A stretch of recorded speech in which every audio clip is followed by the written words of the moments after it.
This should be the biggest story in our country right now, a scandal of absolutely mega epic proportions. But of course, you know, the mainstream corrupt media will never cover it, which is why I'm so happy that you're here with me. This video needs to be shared. It needs to give a thumbs up. You need to make this go viral immediately.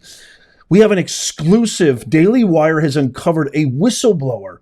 FEMA officials have ordered relief workers to skip houses with Trump signs. The whistleblower saying, quote, "It's almost unbelievable to think that somebody in the federal government would think that that's okay." Remember all the reports of Biden and Kamala and during the FEMA relief for North Carolina and for Florida and for the entire southeast of our United States. Oh, Trump is spreading misinformation. Trump was the only one to go down there himself. He's not even president. Go down there himself. Kamala didn't go down there. She zoomed in. Biden is a complete lost vegetable, so there's no depending on him. But this is most egregious, most scandalous.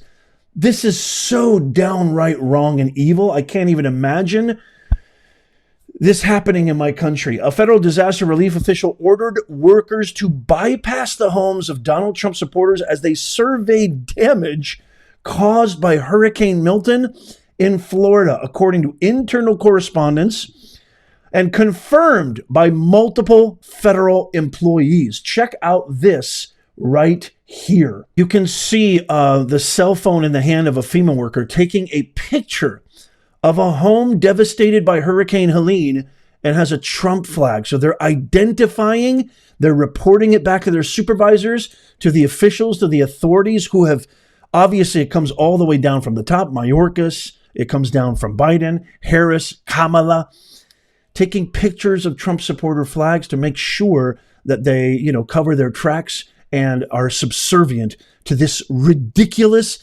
next level treasonous initiative by our very own government that's supposed to serve us. My fellow Americans, what we did on Tuesday was not only get our country back, get sanity back, make America practical again, make America a meritocracy again, healthy again, and great again, but we actually retrieved our country from the clutches of pure evil. FEMA supervisor actually told workers in a message to, quote, "avoid homes advertising Trump," end quote, as they canvassed Lake Placid, Florida to identify residents who could qualify for federal aid. Internal messages viewed by the Daily Wire reveal the supervisor, Marnie Washington, relayed this message both verbally and in a group chat used by the relief team. Multiple government employees told the Daily Wire. Government employees told the Daily Wire that at least 20 homes with Trump signs or flags were skipped from the end of October and into November due to the guidance, meaning they were not given an opportunity to qualify for FEMA assistance. There was even one instance where a home was skipped over by workers who wrote in the government system messages such as, quote, "Trump signed, no entry per leadership." Check out this snapshot of this group initiative chat. Watch this. You can see right there the highlighted area. This is from our very government, my fellow Americans. I want you to share this with every meltdown, liberal, radical, extreme leftist. I know you know somebody. It's either a friend, a neighbor, a family member, or he or she may be sitting right next to you while you're watching this as we speak. Show them this. This is what we did on Tuesday, November 5th. We got our country back in so many multitudinous, patriotic, constitutional, retrieving it from the clutches of some of the worst, most vile, treasonous individuals to ever grace our very sacred United States of America. That's a fact. Anybody who would initiate this and launch these initiatives and programs should be jailed and prosecuted to the fullest extent of the law. One of the employees said, quote, "I know they're short-staffed. I thought we could go help and make a difference. When we got there, we were told to discriminate against people. It's almost unbelievable to think that somebody in the federal government would think that's okay." The employee said it felt wrong to discriminate against Trump supporters. Duh. when they were at their, quote, most vulnerable, end quote. I volunteered to help disaster victims, one of the employees said, not to discriminate against them. It didn't matter if people were black, white, Hispanic, for Trump or Harris. Everyone deserves the same amount of help. Thank God for this whistleblower, and thank God for the Daily Wire for uncovering and sharing this with the world. Remember, the Biden administration was criticized heavily for their awful response to FEMA, $750 given to victims all across southern eastern United States, while they actually, during the same crises that we're having here on Native American soil, what did they do? Blinken signed a $420 million aid package on top of God knows how many other billions of billions. These are the only ones that we know about. Can you imagine how much money, how much laundering, embezzlement, secret, sneaky, slimy ways they've been able to get our taxpayer money towards these guys? This is only the dollar amounts that are on the books. Can you imagine what's not on the books? Can you imagine if channels like mine didn't exist, my fellow Americans, Nez Nation? Can you imagine if there wasn't at least one social media platform like X? Thank God, and God bless you, Elon Musk. The last bastion, hopefully not the last now that Trump is in office and Trump is our new, thank God, our president who's actually going to make our country great again. I promise you, we all did the right thing. Our country is headed towards golden prosperity, a prosperity the likes we've never seen before. Already 48 hours in office, he's already initiated peace talks with Putin. Hamas is ready to give up. The Ayatollahs are like, okay, fine, we're good. The stock market is up. I mean, Eric Adams is relinquishing the migrant credit card program. It's beautiful. He hasn't even stepped foot into office. It's gorgeous, my fellow Americans.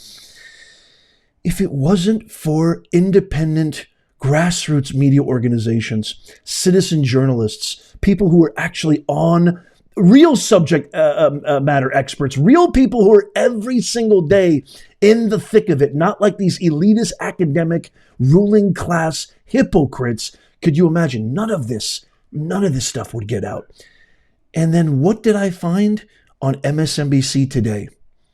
The very liberty under the First Amendment, the freedom of expression, the freedom of press, the freedom of speech, the radical left wants to do something about Elon Musk, wants to do something about X, wants to do something about me, the Daily Wire, and other channels out there who are simply trying to uncover the truth. Watch this scary, deceptive, dangerous, anti-American, academic, narcissistic pig actually advocate. It's because of Elon Musk and free speech that Kamala Harris lost. Particularly the media ecosystem it's not a good one. It's a negative one. It's a radicalization funnel. But what they have done in their online media ecosystem is build a radicalization engine, literally the way militant groups do around the world, that takes people from relatively low-level annoyances with the world. Why are eggs so expensive? Why is my kid learning this new thing in American history in school that I didn't learn? And then moves them through YouTube videos, through podcasts, moves them from that annoyance all the way slowly to a full-blown fascist politics. It's an elaborate multi-billion-dollar infrastructure, and there is nothing like it on the pro-democracy side. We don't have when a man is just lost and lonely and not yet radicalized, we don't have the equivalent of Joe Rogan and Jordan Peterson to move that man in a feminist direction. By the way, we should educate men that it's actually really great to live with a strong woman who makes money. It's actually easier. Life is easier. But I think you want to end free speech? It's YouTube videos like mine and many, many others.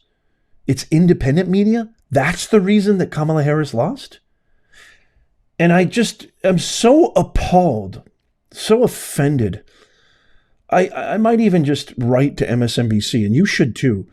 This guy says low level. He categorizes worrying about feeding your family, worrying about the price of eggs as a low level annoyance. This is, my fellow Americans, let me repeat that. He is minimizing. He is downgrading, maligning. He is treating everyday Americans who struggle not only to feed their families, to house them, clothe them, have some sense of sanity about their finances. You know, money, as Dave Ramsey has vouched for this and many others in psychological studies, money is one of the number one reasons most marriages end. The stress over money is a cancer. It's a poison. It has killed many, many great relationships. And he calls it a low-level annoyance. You and I worrying about feeding our kids, you and I worried about rent, our utilities bill, is a low-level annoyance. You narcissistic, elitist scumbag. It gets me so mad. You know, I don't usually get off on these kind of ad hominem attacks, but it just makes me livid because these are the people I worked with in the university. This is the elitist ruling class. This is the real hypocrites, the real narcissists, the real fascists. This is fascism.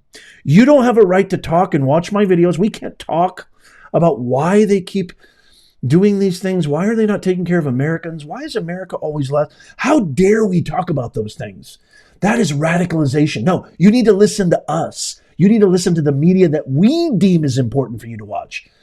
This is absolutely the most vulgar, offensive, and deeply, deeply wrong type of thinking because it looks down on us. And it's the very same exact reason why the Democrats lost the House, lost the Senate, and lost, thank God Almighty, the executive branch. And we have President Trump again, who already is making things happen for us, not for Ukraine, not for Russia, not for overseas, not for external, not for America last, but for America first. Throw this off to you, Nez Nation. I can't wait to hear your thoughts on this. Let me know in the comments down below. What do you think of all this? You know, I love to have our comments be the most engaging, collaborative, critical thinking conversations on the entire internet. It's very possible because we've had them many, many times and more.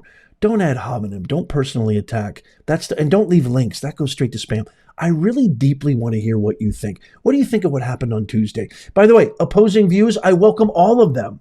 I'm not looking for just yes people. I welcome opposing views. As long as you're respectful and it's constructive, I can't wait to hear from you. So let me know in the comments down below. Before you go, check out these videos. Click on these videos right here. I just posted them very, very recently. They're phenomenal. Tap my face right there to subscribe and follow. It's free. Sign up for our free newsletter. That's the best way. In the pinned comment, show notes, and description, it's free. And as always, may God bless you and may God bless America. I'll see you soon.